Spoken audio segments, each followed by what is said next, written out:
Hey there, Miner's Rusty coming at you. Today we're going to take a look at the Spyderco Cenotfante 3. So just to keep you guys posted, I'm shooting this in the middle of October, and I don't think I see myself buying a lot more knives, as every time I find something I'm like, yeah, I already got that covered.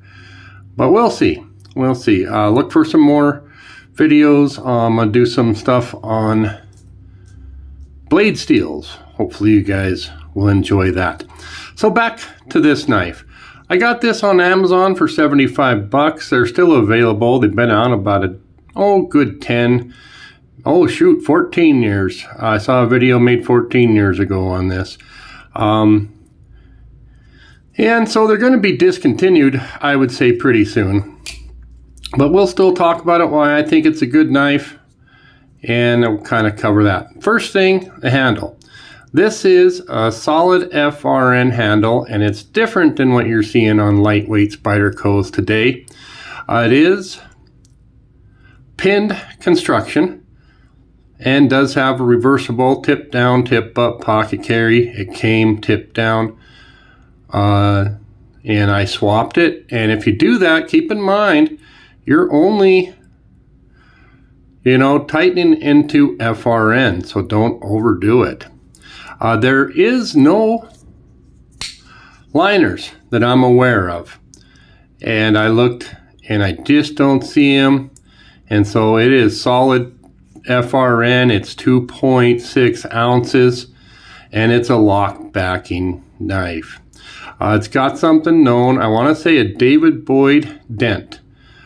Dent meaning the nick here. So on the lock bar, it does give a little bit. You don't have to apply a lot of pressure to drop that. I'm not going to swing hard under the camera, but you can one hand operate this knife. And you got these grooves here for a little bit of texture, a little bit of design on this side. And then what they're advertising as a Palladium spider, that decorative spider on here. And that is going to change, like a mirrored finish, going to change colors.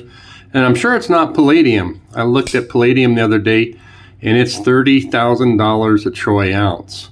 So that case, I'd have as much Palladium here than I paid for the knife. Get a free knife. So let's talk about the knife. This is the Cenotfante 3, so they've done 3 versions. And Centofante is the last name, and that's Frank Centofante. And he was a president of the Knifemakers Guild here about maybe 20 years ago, not exactly sure. And so anytime you get to be the president there, you know how to make knives. He's a custom knife maker. And what we have here is Seiki City, see if we can get that, in Japan, VG10. So that's where this was put together.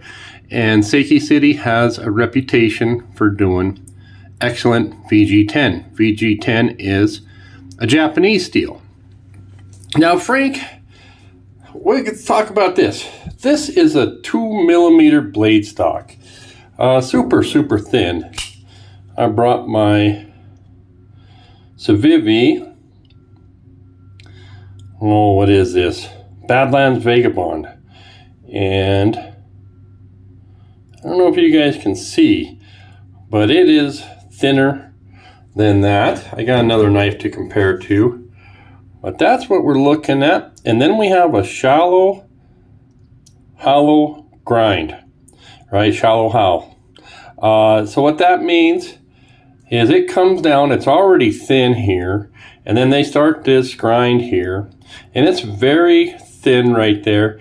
But as you're cutting material, it doesn't have to, it doesn't get pushed away from the blade, because the grind, it's almost like a flat grind, hollow grind.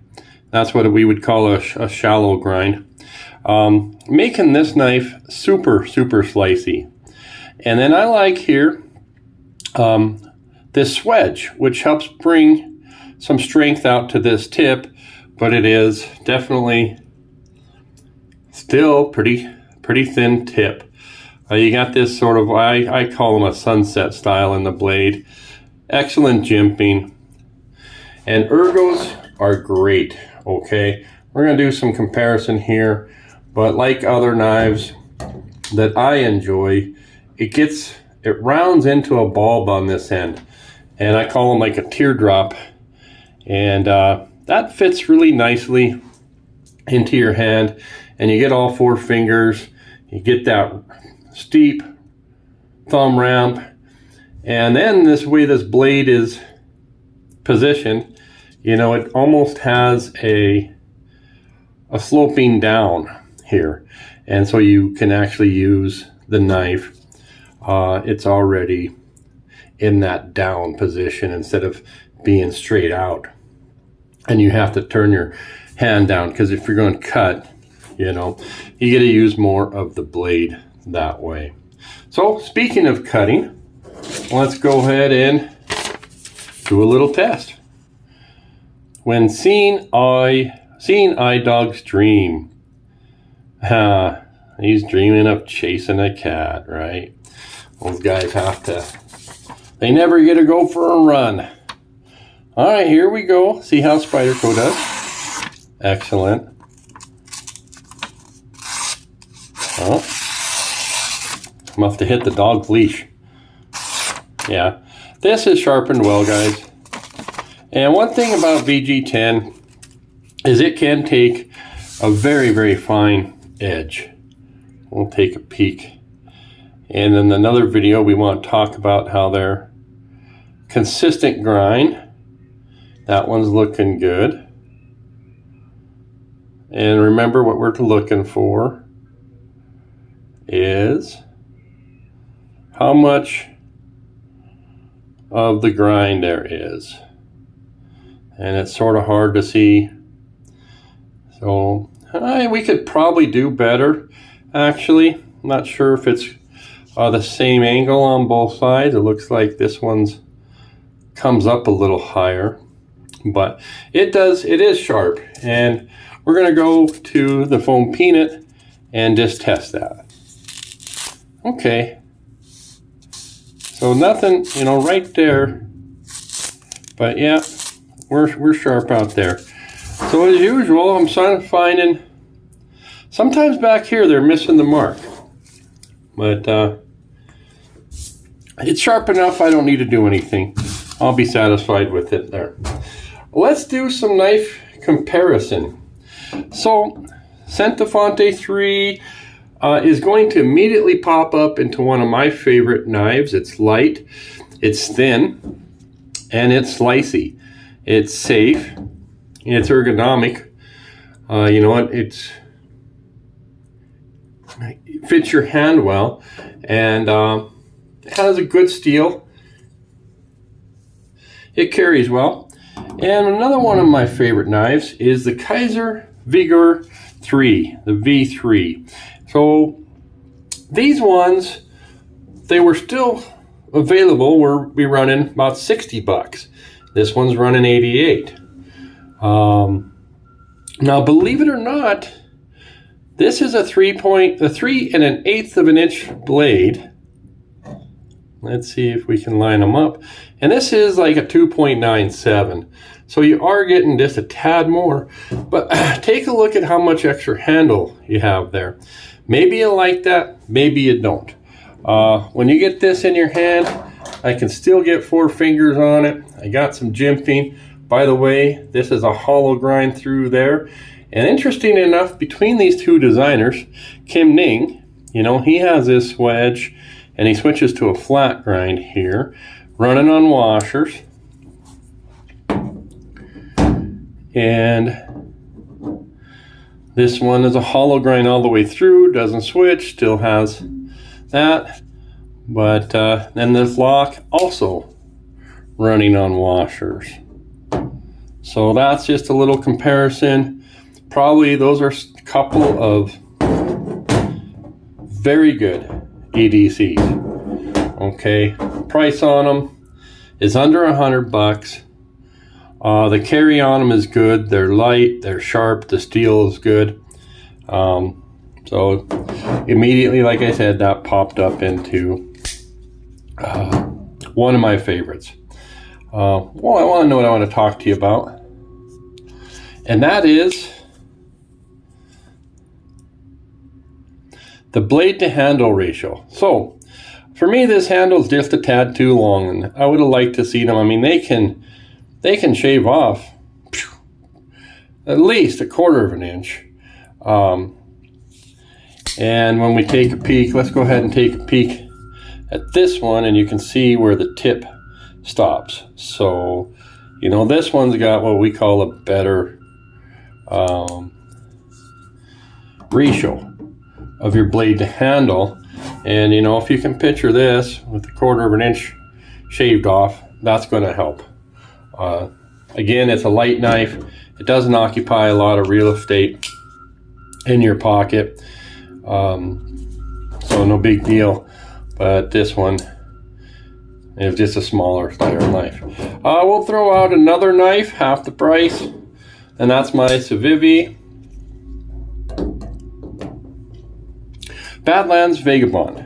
Okay, so now we're competing a little more with the size of the blade and the handle. Although the Spyderco still, well, they're about the same. They're about the same. So 9CR, believe 18 MOV on this flipper, liner lock, but also FRN, and also has that teardrop, and it does fit your hand nicely. No jimping on here. Running on bearings. As you guys know, I do like my washers, but you know, if you want to carry a knife for fidgety, this is an excellent fidget toy, and also one of my favorites here. So this one, like I said, you can one-hand it, but it's not real fidgety. I haven't been able to spider flick this yet. It's still only really been opening it and closing it just a couple days here.